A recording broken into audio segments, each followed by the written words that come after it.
বাংলাদেশে এসে কোনো বিড়ম্বনায় পড়তে হয়নি ভারতীয়রা, জানালেন পরিচিত জনদের কাছেও শুনেননি কোনো ধরনের অভিযোগ। আমাদের কোনো ভয় ভেদ কিছু নেই, আশা করি আগের মতন আছে, সবই ঠিক আছে। ইন্ডিয়াতে গুজব হয় অনেক, ওখানে খুব অত্যাচার হচ্ছে হিন্দুদের উপরে, মারকাট হচ্ছে, এসব ওখানে আমরা শুনতে পাই, কিন্তু আমরা তো দেখছি খুব ভালোই আছে। এক যুগেও কার্যকর হয়নি বিশ্বজিৎ হত্যার রায়ের বিচার, রাজনৈতিক প্রভাব বিস্তারের অভিযোগ পরিবারের, মামলা পুনর্পর্যালোচনার দাবি আইনজীবীর। আধিপত্যের বিস্তার নিয়ে মানিকগঞ্জের ঘিওরে দুপক্ষের সংঘর্ষ, উপজেলা ছাত্র দল নেতার মৃত্যু, আহত 5 জন হাসপাতালে।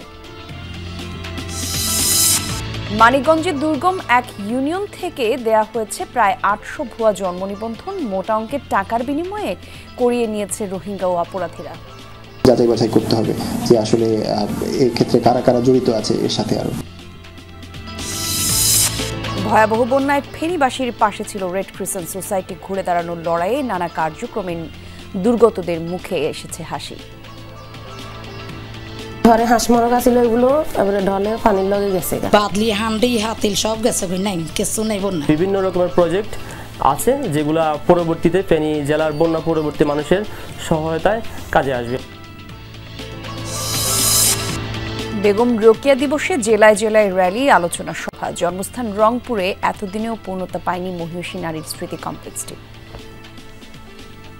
প্রতি বছর শুধুমাত্র আমরা মেলা দিয়ে তাকে জানান পাই, তাছাড়া কিন্তু তার কোনো উদ্যোগ নেই। তার থেকে মশা উৎপাদন হয় আর কি, ডেঙ্গু উৎপাদন হয়, জ্ঞান উৎপাদন হচ্ছে না। বেগম রোকেয়া বিশ্ববিদ্যালয়ের স্মৃতিকেন্দ্র, সেটিকে দেখভালের দায়িত্ব বিশ্ববিদ্যালয়ের অধীনস্থ করা উচিত। ভারতীয় গণমাধ্যমে বাংলাদেশ নিয়ে চালানো হচ্ছে নানা অপপ্রচার, তুলে ধরা হচ্ছে সনাতন ধর্মাবলম্বীদের নির্যাতনের অসত্য তথ্য। বিভিন্ন ইমিগ্রেশন চেকপোস্ট দিয়ে প্রতিদিন বাংলাদেশে আসা যাওয়া করছেন শত শত ভারতীয় নাগরিক। কেউ বা আসছেন স্বজনদের বাড়িতে বেড়াতে, কেউ বা ব্যবসা বাণিজ্যের কাজে। কেমন বাংলাদেশ দেখছেন তারা, শুনবো তাদের মুখেই। জঘন্য লজ্জাজনক পরিস্থিতি তৈরি করা হচ্ছে ওপার বাংলায়। সনাতন ধর্মের মানুষের বাড়িঘর ও মন্দিরে হামলার অনেক অসত্য তথ্য তুলে ধরে বাংলাদেশকে নিয়ে নিয়মিত অপপ্রচার চালানো হচ্ছে ভারতীয় গণমাধ্যমে, যা বহির্বিশ্বে বাংলাদেশের সুনাম ক্ষুণ্ণ করছে। লাগাতার অত্যাচার চালানো হচ্ছে সে দেশের হিন্দুদের উপর। বেনাপোল, হিলি, আখাউড়া সহ বিভিন্ন ইমিগ্রেশন চেকপোস্ট দিয়ে প্রতিদিন বাংলাদেশে যাওয়া আসা করছেন শত শত ভারতীয় নাগরিক, যাদের অনেকেই আসছেন আত্মীয় স্বজনের বাড়িতে। বেশ কিছুদিন থেকে আবার ফিরছেন নিজ দেশে। তাদের মুখেই জানবো কেমন দেখলেন বাংলাদেশকে। 5 দিন কম 2 মাস থাকলেন। তারা আত্মীয় স্বজন সকলেই ভালো আছে? হ্যাঁ, সবাই ভালো আছে, ওখানে কোনো সমস্যা নেই। আমরা দূর থেকে আসছি। কয়দিন থাকলেন এখানে বাংলাদেশে? আজ 28 দিনের দিন যাচ্ছি। কোনো অত্যাচার বা কোনো মানে পাবলিক কোনো সমস্যা এই সমস্ত কোনো কিছু হয়নি। পিসির বাড়ি, মামার বাড়ি নাটোরে, সেরকম কোনো পরিস্থিতি আমি খারাপ দেখিনি এখনো। মেয়ে আছে সিলেটে পার্কভিল মেডিকেল কলেজ, ছেলে আছে মার্কস মেডিকেল কলেজ। এখানে ভালোই দেখছি, সব ভালো মতো সব ট্রিট করছে। আর আমার ছেলে মেয়ে দুজনকে জিজ্ঞেস করে, ওরা তো সবসময় নর্মালি বলে কোনো কিছু নেই। বলছে তোদের কিছু বলবে না, হিন্দুরা গেলে হিন্দুদের মারছে, এখন তো কিছুই দেখছি না। আমাদের ওখানে ইন্ডিয়াতে গুজব হয় অনেক, ওখানে খুব অত্যাচার হচ্ছে হিন্দুদের উপরে, মারকাট হচ্ছে, এসব ওখানে আমরা শুনতে পাই, কিন্তু আমরা তো দেখছি খুব ভালোই আছে, এখানে কোনো অসুবিধা নেই। আত্মীয় স্বজনের বাড়িতে বেড়াতে আসার পাশাপাশি ব্যবসা বাণিজ্যের জন্য বাংলাদেশে আসেন অনেক ভারতীয় নাগরিক। পণ্য নিয়ে স্থলবন্দরে ট্রাকের চালক সহকারীদের আসা যাওয়া তো নিয়মিত।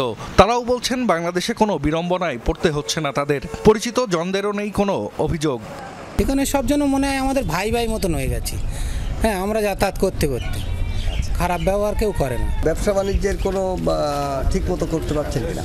হ্যাঁ, নিঃসন্দেহে ভালোই হচ্ছে, মোটামুটি কোনো এফেক্ট পড়ছে না। আমাদের কোনো ভয় ভেদ কিছু নেই, আশা করি আগের মতন আছে, সবই ঠিক আছে। আমরা কোনো ব্যবসায় করি, কোনো সমস্যার মধ্যে কোনোদিন পড়িনি, পড়ছিও না।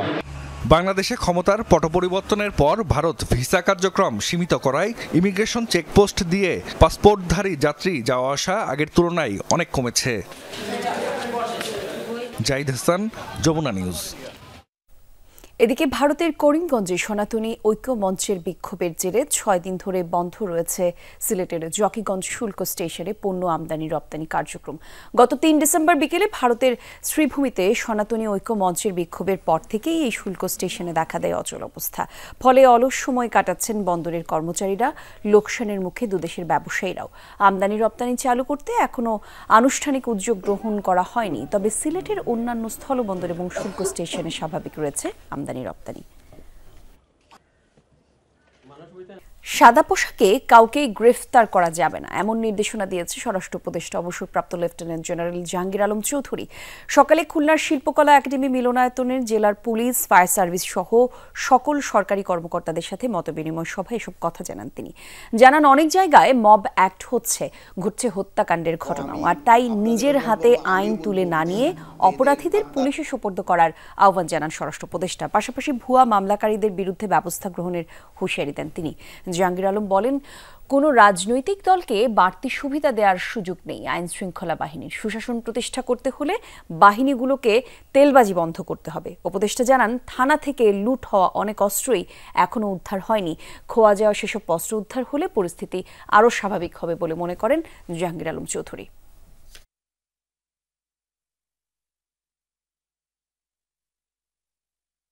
সিভিল ড্রেসে কাউকে অ্যারেস্ট করা চলবে না। ডিবি হোক, যে হোক, তার জ্যাকেট পরতে হবে, তার আইডেন্টি শো করতে হবে। যদি তার ড্রেস না থাকে, সে সিভিল ড্রেস আছে, সে প্রথম তার আইডেন্টিটা শো করবে যে এই আমার আইডি কার্ড।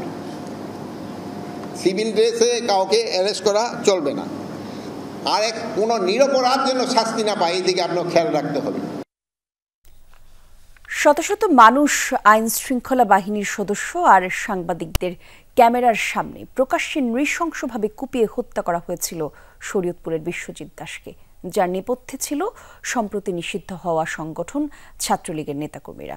তবে ক্ষমতাসীন দলের রাজনীতির সাথে যুক্ত থাকার বদৌলতে পার পেয়ে গেছেন অনেকেই অভিযুক্তরা। ঘরের ভেতর টানানো রয়েছে বিশ্বজিতের অনেক ছবি। ছবির মতোই ছবির মানুষটাও এখন শুধুই স্মৃতি। বিশ্বজিৎ আর বাড়ি ফিরবে না। ছেলের কথা ভাবতেই এখনও নীরবে চোখের জল ফেলে চলেছেন মা কল্পনা দাস।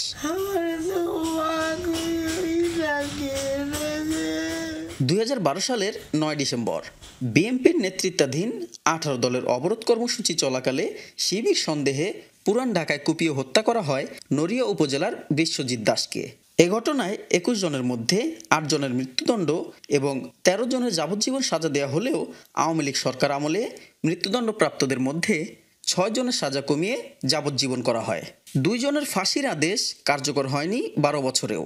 প্রথম ঢেলায় রায় দিয়ে দিয়েছে ফাঁসি, যাবজ্জীবন। আমরা ব্যাকি খুশি হয়েছি, কিন্তু পরবর্তী কি গেল, সবই খালাস, মুক্তি দিয়ে দিল। এক বিচার আরে মারল তো জগন্নাথ কলেজের পোলাপানি। ওই দোকান নিয়ে যাইতে লইছিল বাসার, তো ছাগালি বাজার বাসা, লক্ষ্মী বাজার, ছাগালি বাজার দোকান। ওর দোকান নাম চলতে আছি। ছোটবেলা থেকে পরিবারের পাশে দাঁড়াতে দর্জির কাজ করে সংসারের হাল ধরেছিল বিশ্বজিৎ। সেদিন কাতর আর্জি জানালেও কর্মজীবী ছেলেটিকেও ছাড় দেয়নি ছাত্রলীগের কর্মীরা। ওর মা বাবার চোখের পানি এই 15 বছর ধরে আহাজারি চলতেছে, সান্ত্বনা মন্ত্রী কোনো কিছু পাইনি আমরা। 12 বছর হয়ে গেছে, কিন্তু কোনো বিচার আমরা এখনো বিশ্বজিতের বিচার এই জাতি দেখতে পাইনি। সত্যিকার যারা বিশ্বজিৎ হত্যা করেছিল সকলের বিচার করা হোক। তারা আসামিরা যারা মারছে তাদের কিন্তু এখন পর্যন্ত কোনো শাস্তি হয়নি, তারা প্রকাশ্যে তারা ঘিরে বেড়াইতেছে। দ্রুত অপরাধীদের বিচারের দাবি এই আইনজীবীর। কিভাবে এই বিচারটাকে পুনর্বিচার করিয়া এই আসামিদেরকে কিভাবে গ্রেপ্তার করা যায়, তাদের বিরুদ্ধে কিভাবে সঠিকভাবে তাদেরকে আইনের আওতায় আনা যায়, এটা একান্তভাবে করা দরকার। এটার জন্য আমরা প্রস্তুত আছি, আইনজীবীরা প্রস্তুত আছি। বিশ্বজিৎ হত্যা মামলাটি পর্যালোচনা ও হত্যাকারীদের শাস্তির প্রত্যাশা শরীয়তপুরবাসীর। SM Shakil, Jamuna news, Shariatpur. মানিকগঞ্জের ঘিওরে আধিপত্য বিস্তারকে কেন্দ্র করে ছাত্রদলের দুপক্ষের সংঘর্ষে একজন নিহত হয়েছে, আহত হয়েছেন অন্তত 5 জন। নিহত লাবলু আহমেদ উপজেলা ছাত্রদলের সাবেক সাধারণ সম্পাদক। পুলিশ এবং স্থানীয়রা জানায়, এলাকায় আধিপত্য বিস্তারকে কেন্দ্র করে লাবলু এবং বাবুর মধ্যে কয়েক মাস ধরে বিরোধ চলছিল। এরই জেরে দুপুরে ঘিওর বাসস্ট্যান্ড এলাকায় প্রথমে সংঘর্ষে জড়ায় দুপক্ষ। আহত হন বেশ কয়েকজন। আহত লাবলু সহ কয়েকজনকে চিকিৎসার জন্য উপজেলা স্বাস্থ্য কমপ্লেক্সে নেওয়া হলে সেখানে তাদের উপর হামলা চালায় প্রতিপক্ষের লোকজন। কুপিয়ে জখম করা হয় 3 জনকে। পরে লাবলুকে মৃত ঘোষণা করেন চিকিৎসক। আর এই ঘটনায় এলাকায় উত্তেজনা বিরাজ করছে। মোতায়েন করা হয়েছে আইনশৃঙ্খলা বাহিনী।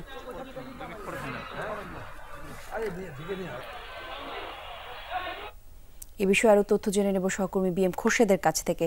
খোরশেদ, একটু জানাবেন সংঘর্ষের ঘটনার পর এলাকার পরিস্থিতি এখন কেমন দেখতে পাচ্ছেন, আর স্থানীয় বিএনপির সিনিয়র নেতারা এ বিষয়ে কিছু বলেছেন কিনা?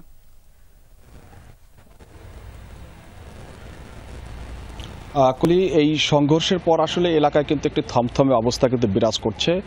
দুপুরের পর থেকেই বিভিন্ন যে গুরুত্বপূর্ণ যে পয়েন্টগুলো রয়েছে উপজেলার, সেই উপজেলাতে কিন্তু অতিরিক্ত পুলিশ কিন্তু মোতায়েন রয়েছে। এবং আমি এই মুহূর্তে ঘিওর যে উপজেলা স্বাস্থ্য কমপ্লেক্স, সেই কমপ্লেক্স রয়েছে, এই কমপ্লেক্সে আসলে এই সংঘর্ষের ঘটনাটি ঘটে। এবং যে সংঘর্ষে ছাত্রদলের যে সাবেক সাধারণ সম্পাদক যিনি নিহত হয়েছেন, এই কমপ্লেক্সের ভেতরেই কিন্তু আসলে এই সংঘর্ষের ঘটনাটি ঘটে। এবং এই কমপ্লেক্সের পাশে আমরা দেখেছি যে এখনো কিন্তু পুলিশের গাড়ি কিন্তু রয়েছে। তবে এই ঘিওর থানার যে ভারপ্রাপ্ত যে কর্মকর্তা যিনি রয়েছেন, তিনি বলেছেন যে পরিস্থিতি তাদের নিয়ন্ত্রণে রয়েছে।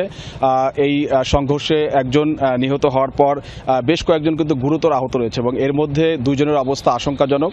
এবং এই হাসপাতালেও কিন্তু 3 জন এখন পর্যন্ত কিন্তু চিকিৎসা নিচ্ছেন। বাকিদের কিন্তু গুরুতর আহত অবস্থায় এইখান থেকে মানিকগঞ্জে রেফার করা হয়েছে এবং শোনা যাচ্ছে যে তাদেরকে ঢাকায় পাঠানো হয়েছে। এর মধ্যে 2 জনের অবস্থা আশঙ্কাজনক। এবং যে বিষয়টি বলছিলেন যে আসলে বিএনপির পক্ষ থেকে সিনিয়র নেতারা এখন পর্যন্ত আসলে এই ঘটনায় কোনো প্রতিক্রিয়া জানাননি, কারণ আমরা জানি যে আসলে এলাকার আধিপত্য বিস্তারকে কেন্দ্র করে আসলে এই ঘটনাটি ঘটেছে। তবে যারা এই সংঘর্ষে জড়িয়েছেন তারা 2 পক্ষই আসলে ছাত্রদলের রাজনীতির সাথে জড়িত।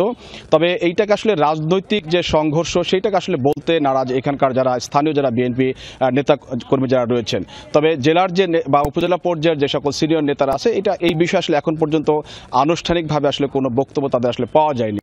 এবং আরেকটি বিষয় হচ্ছে যে আমরা যে লাবলু আহমেদ যিনি মারা গেছেন, তিনি দীর্ঘদিন আসলে কুয়েতে ছিলেন, তিনি প্রবাসী ছিলেন। 5 আগস্ট সরকার পতনের পর আসলে তিনি দেশে ফেরেন এবং দেশে ফেরার পর রাজনীতিতে আবার সক্রিয় হন। এবং পুলিশের পক্ষ থেকে বলা হচ্ছে যে এখন পর্যন্ত এই ঘটনায় কোনো অভিযোগ কিন্তু তারা পাননি এবং চেষ্টা করা হচ্ছে যে তারা বলেছেন যে আসলে এই ঘটনা একটি হত্যা মামলা দায়ের হবে এবং সেটার প্রস্তুতি আসলে চলছে। কলি, ধন্যবাদ আপনাকে। এদিকে আধিপত্য বিস্তার নিয়ে ঝিনাইদহের শৈলকুপায় 2 পক্ষের সংঘর্ষে আহত কৃষক বাদশাহ মোল্লার মৃত্যু হয়েছে। সকালে ঢাকা মেডিকেলে চিকিৎসাধীন অবস্থায় মৃত্যু হয় তার। পুলিশ জানায় এলাকার আধিপত্য নিয়ে দিঘল গ্রামের মোক্তার মোল্লার সমর্থকদের সাথে মাহতাব মোল্লার সমর্থকদের বিরোধ চলছিল। আর এরই জেরে শুক্রবার সংঘর্ষে জড়ায় 2 পক্ষ। এতে করে গুরুতর আহত হন মোক্তার মোল্লার সমর্থক বাদশাহ মোল্লা। তাকে প্রথমে ঝিনাইদহ সদর হাসপাতালে, পরে ঢাকা মেডিকেলের রেফার্ড করা হয়। এদিকে বাদশার মৃত্যুর সংবাদে এলাকায় প্রতিপক্ষের বেশ কয়েকটি বাড়ি ঘর ভাঙচুর এবং লুটপাট করা হয়। পরে পুলিশ গিয়ে পরিস্থিতি নিয়ন্ত্রণে নেয়। মানিকগঞ্জের দৌলতপুরে একটি ইউনিয়ন পরিষদে প্রায় 800 ভুয়া জন্ম নিবন্ধন ধরা পড়েছে। স্থানীয়দের অভিযোগ, মোটা অঙ্কের টাকার বিনিময়ে এই অপকর্ম করেছে ইউপি চেয়ারম্যান, তৎকালীন প্রশাসনিক কর্মকর্তা ও উদ্যোক্তা।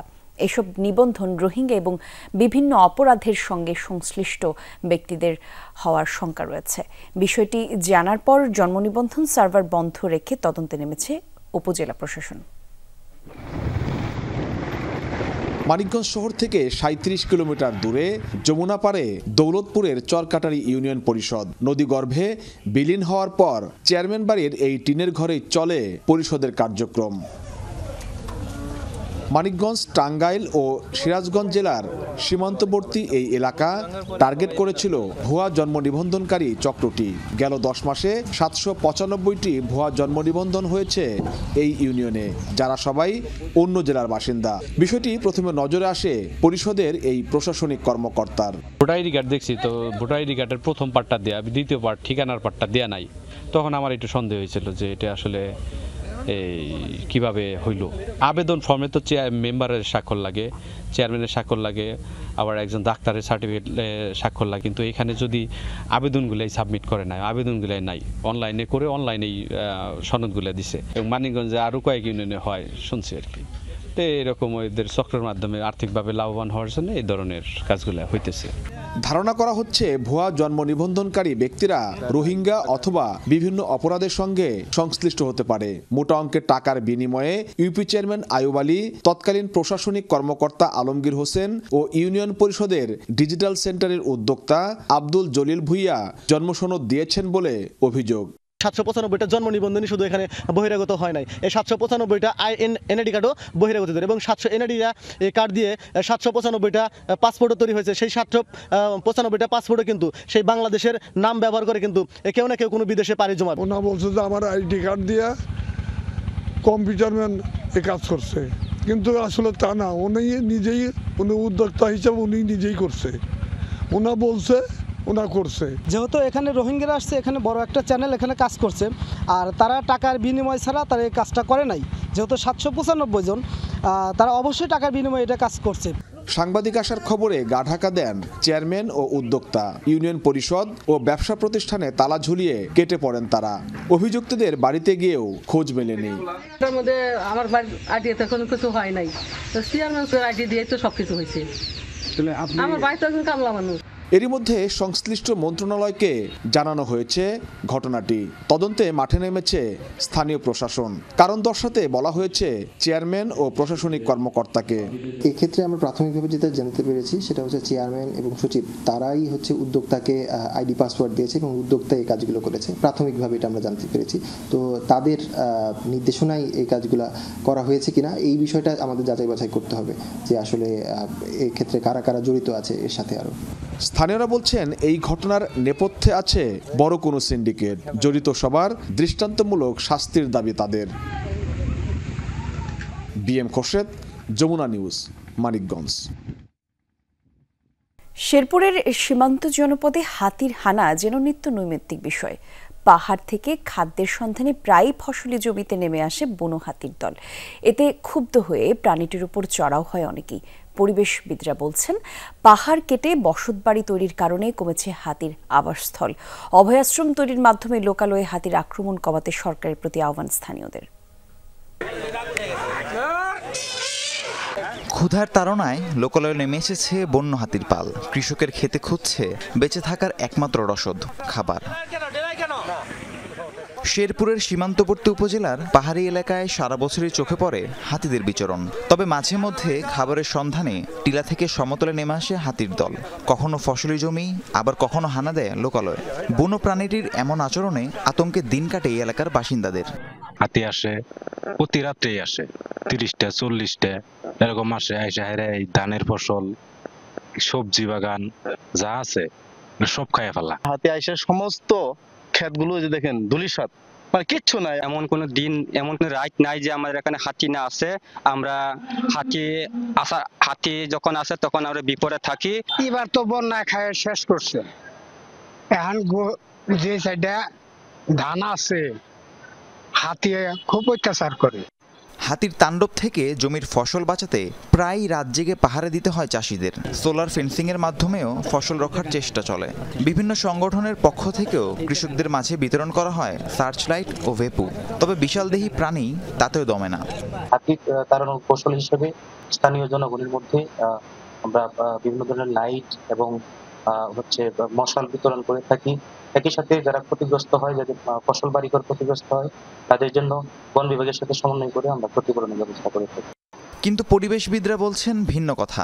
পাহাড় কেটে বসতবাড়ি এবং ফসলি জমি তৈরির কারণে কমছে হাতির আবাসস্থল। তাই প্রতিনিয়ত ঘটছে হাতির আক্রমণ। মানুষ অবৈধভাবে হাতির স্থানে চলে যাচ্ছে, যে কারণে হাতি মানুষকে মেরে ফেলতেছে, আবার মানুষ বাঁচার জন্য হাতিকেও মেরে ফেলতেছে। এখানে সরকারের দৃষ্টি দেওয়া উচিত, হাতিদের জন্য একটা অভয়াশ্রম সৃষ্টি করা। গত 10 বছরে শেরপুরে হাতির হামলায় নিহত হয়েছেন 70 জন, আহত শতাধিক। এই সময় মানুষের হাতে প্রাণ গেছে প্রায় 40টি হাতির। রাহিম সারোয়ার, যমুনা নিউজ। নানা কর্মসূচিতে দেশে পালিত হচ্ছে আন্তর্জাতিক দুর্নীতি বিরোধী দিবস। সকালে নাটোর জেলা প্রশাসকের কার্যালয়ে জাতীয় পতাকা উত্তোলন এবং বেলুন উড়িয়ে দিবসটির সূচনা করা হয়। মানববন্ধন শেষে অনুষ্ঠিত হয় আলোচনা সভা। এতে সবার সম্মিলিত প্রচেষ্টায় দুর্নীতি প্রতিরোধ করে দেশকে এগিয়ে নেওয়ার আহ্বান জানান বক্তারা। নওগাঁ জেলা প্রশাসক কার্যালয়ের সামনে জাতীয় পতাকা উত্তোলন করা হয়, পরে আয়োজিত হয় আলোচনা সভা। এতে দুর্নীতি প্রতিরোধে সবাইকে ঐক্যবদ্ধভাবে কাজ করার আহ্বান জানানো হয়। এছাড়া চাঁদপুর, রাজবাড়ী সহ বিভিন্ন জেলায় দিবসটি উপলক্ষে আলোচনা সভা সহ নানা আয়োজন করা হয়। চলতি বছর ফেনীর ভয়াবহ বন্যা ও তার পরের সময়গুলোতে ক্ষতিগ্রস্ত মানুষের পাশে ছিল আন্তর্জাতিক স্বেচ্ছাসেবী সংগঠন বাংলাদেশ রেড ক্রিসেন্ট সোসাইটি। বন্যার সময় সংগঠনের সদস্যরা যেমন ঝাঁপিয়ে পড়েছিলেন মানুষকে বাঁচাতে, তেমনি বন্যা পরবর্তী সময়ে তাদের কার্যক্রমে হাসি ফুটেছে নিঃস্ব মানুষগুলোর মুখে। স্থানীয় প্রশাসন বলছে, আকস্মিক বন্যার মতো দুর্যোগ প্রতিরোধে প্রয়োজন বাঁধ নির্মাণের মতো দীর্ঘমেয়াদী পরিকল্পনা। ফেনী থেকে ফিরে বিস্তারিত জানাচ্ছেন রেদন আহমেদ, ছবি তুলেছেন এসআরএস আলী। স্মরণকালের এক ভয়াবহ বন্যা দেখেছে এবার ফেনীবাসী। পরশুরাম, ফুলগাজী ও ছাগলনাইয়া উপজেলা শুরুতে বন্যা কবলিত হলেও পরে ফেনী সদর, সোনাগাজী ও দাগনভূঞাও তলিয়ে যায় ঢলের পানিতে। পানির তীব্র স্রোতে অন্য সবার মতো ক্ষতিগ্রস্ত হন ফেনীর ফুলগাজীর উত্তর বারোইয়া এলাকার ফাতেমা খাতুন। পানিতে ঘর ডুবে গেলে পঙ্গু স্বামীকে নিয়ে সেখানেই কেটে যায় 6 দিন। ছিল না খাবার পানীয়। বন্যার ভয়াল থাবায় নিঃস্ব প্রায় ফাতেমা খাতুন। বাগা গরু হাইছিলাম, ইয়ের লই এই নদী হেয়ারে গেছিল লই আর বউ আর হুত এক হতে নদী চলে যায় গই মার ডুয়া ঝাপ দিয়ে হরি টানি আনছি। শুধু ফাতেমা খাতুন নয়, স্মরণকালের ভয়াবহ বন্যায় সর্বস্ব হারিয়েছে ফেনীর শত শত পরিবার। পানি বাড়িতে যখন খাড়ের জন্য ডুবি যার গো, আমার নন্দের বাড়িতে পাঠাইছি। এর ফোলার বাপ ছিল, ঘরে হাঁস মরকা ছিল, এগুলো এবারে ঢলে পানির লগে গেছে।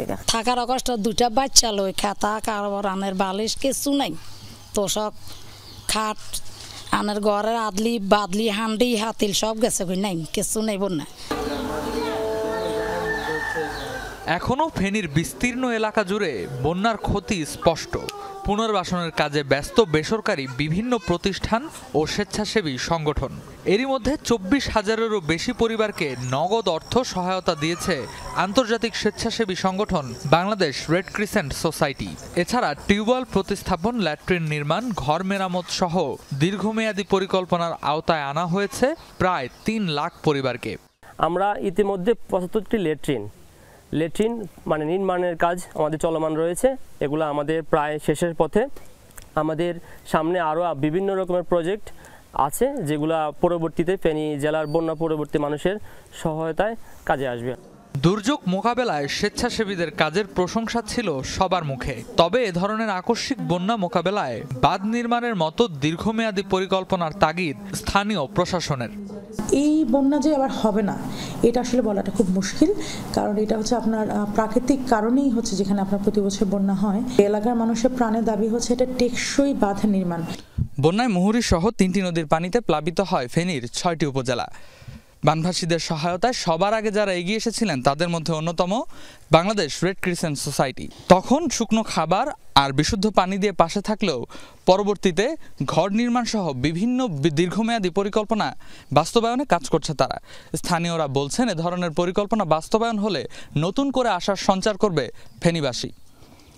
রেদওয়ান আহমেদ, যমুনা নিউজ, ফুলগাজী, ফেনী। আজ বেগম রোকেয়া সাখাওয়াতের 144তম জন্ম এবং 92তম মৃত্যু দিবস। জেলায় জেলায় র্যালি, আলোচনা সভা সহ নানা আয়োজনে স্মরণ করা হচ্ছে মহীয়সী নারীকে। দিনটি উপলক্ষে প্রশাসন এবং বাংলা একাডেমির আয়োজনে রংপুরের পায়রা বন্দরে বেগম রোকেয়ার আতুর ঘরে ফুলের শ্রদ্ধা জানানো হয়। এরপর উদ্বোধন করা হয় 3 দিনব্যাপী রোকেয়া মেলার। আলোচনা হয়েছে, সে সাথে রয়েছে বিশেষ আলোচনা সভার আয়োজন। এতে করে প্রধান অতিথি হিসেবে যোগ দেবেন অন্তর্বর্তীকালীন সরকারের প্রধান বিশেষ সহকারী ডক্টর আমিনুল ইসলাম। এছাড়া রোকেয়া দিবস উপলক্ষে জেলার বিভিন্ন সংগঠন, শোভাযাত্রা এবং আলোচনা সভার আয়োজন করা হয়েছে।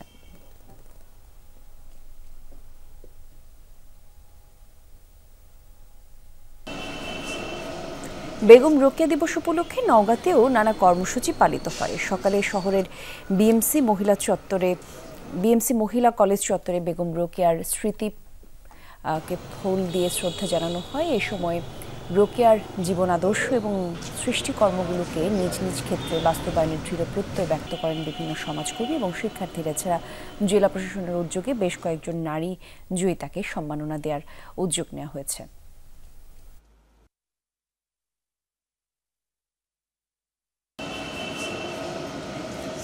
তিনি একটা আলো আমাদের হাতে দিয়ে গেছেন, সেই আলোটা নিভু নিভু। এখনকার নারীদের প্রতি আমার একটাই আহ্বান, বেগম রোকেয়ার আলোটা যেন আমরা জ্বালিয়ে রাখতে পারি। আমরা তার স্বপ্ন বুকে নিয়ে তার স্বপ্ন পূরণ করবার চেষ্টা চালিয়ে যাচ্ছি, আমরা সফলও হয়েছি। রোকেয়া সাখাওয়াত হোসেন, যিনি নারী জাগরণের আলো ছড়িয়েছেন বিশ্বময়, অথচ তার জীবন ও কর্মচর্চার জন্মস্থল রংপুরের স্মৃতি কমপ্লেক্স পূর্ণতা পায়নি 2 যুগেও। উদ্ধার হয়নি লাখেরাজ সম্পত্তি, আতুরঘরটিও করা হয়নি সংস্কার। এমন প্রেক্ষিতে স্মৃতি কমপ্লেক্স সহ সবকিছুই রোকেয়া বিশ্ববিদ্যালয়ে অধিভুক্ত করার আলোচনা উঠছে।